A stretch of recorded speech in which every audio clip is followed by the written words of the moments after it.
করেছি, অনেক দলের সাথে আমাদের কথাবার্তা চলমান আছে। সংস্কৃতির ঘরটা এখন ছোট আছে, কিন্তু লড়াই চালালে বাংলাদেশের মানুষ মুখিয়ে আছে।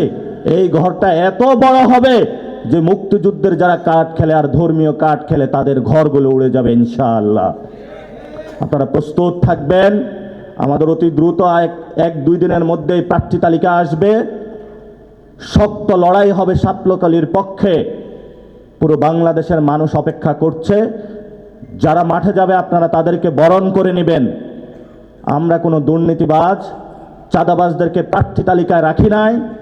আপনারা আপনাদের যে সন্তানগুলো রয়েছে, যারা আপনাদের কাছে ফিরে যাবে নতুন বাংলাদেশের স্বপ্ন নিয়ে, হাসি মুখে তাদেরকে বরণ করে নিয়ে এলাকার মানুষের কাছে পরিচয় করে দিয়ে নতুন একটি ব্যালট রেভলিউশন আপনাদের মাধ্যমে আমরা মনে করি, আশা করি বাংলাদেশে ঘটবে।